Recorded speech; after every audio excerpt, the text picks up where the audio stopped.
So tell me what you think the difference between a railroad strike and a Teamster strike might look like.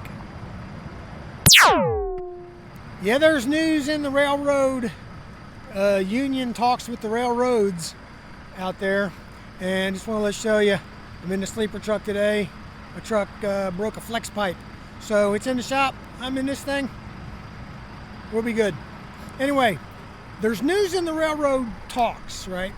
Last time we talked a couple weeks ago maybe, I said that there were, out of 12 unions, 6 of them had ratified the tentative agreement.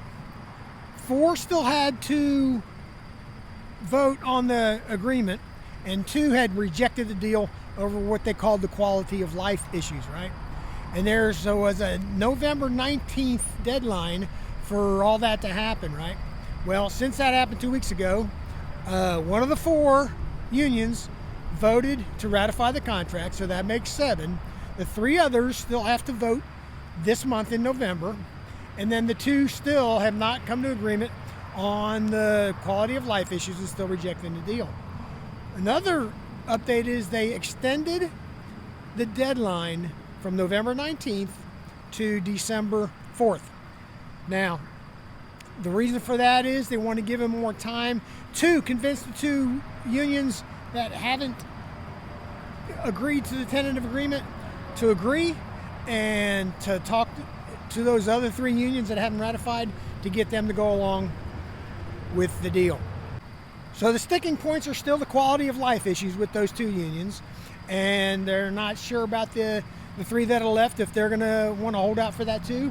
And what those quality of life issues are is they say they have a overwhelming on-call 24/7 schedule that they have to deal with, that they'd like better managed, I guess, and they don't get paid sick days. And the railroad says, well, we've never done that because we've always agreed that it would be taken care of in compensation and bonuses. Well, they said since COVID, that's not getting it, and we want paid sick days and a better schedule. So that's what they're holding out for. They give them like a 24% raise over 5 years and like a $5,000 bonus, but which is good. They say that's good, but they want the quality of life issues settled also. Another thing is Congress may get involved, right? The railroads want Congress to get involved to prevent a strike, okay? Even if it comes down to December 4th and the unions say they want to strike, they want Congress to get involved and say, you can't do that. I don't know what the legal boundaries would be and if Congress can do that or not, but the railroads seem to think that Congress can intervene and prevent an actual work stoppage across the whole United States. And we talked about what that would mean, 7,000 trains a day dead in water.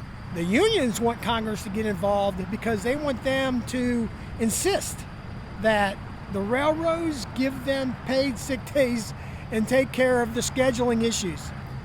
Congress going to get involved? I don't know. December 4th, I'm sure there'll be more updates and I'll bring them to you. What's the difference between a Teamster strike and these railroad strikes, right? A Teamster strike, you may have a local in Dallas, say, with one company decide to strike. Now, I'm guessing that would involve all the locals that involved with that one company, which would impact the supply chain and the economy in those local areas, right? But it doesn't mean that all Teamster locals across the whole United States would shut down at the same time. There's no requirement that all the unions have to agree to the same contract negotiations as the others. And the railroad is different. There's only 12 unions in the United States for railroads, and they all have to ratify the agreements together before the new contract goes into effect and everyone's happy. So that's the difference. What do you think the difference is going to be if the railroads do strike? Again, there's no way LTL and all the other trucking industry can make up for the 7,000 trains a day that won't be running. So it looks like it's going to, I'm sure it'll increase our business some, but we can't keep up. There's no way. Tell me what you think down in the comments. Stick around, watch some more of my videos. I appreciate that. I'll put those railroad videos up. If you've subscribed to this channel, I really appreciate it. If you have not yet subscribed to the channel, please do. It would help me out a lot. And we'll see you later.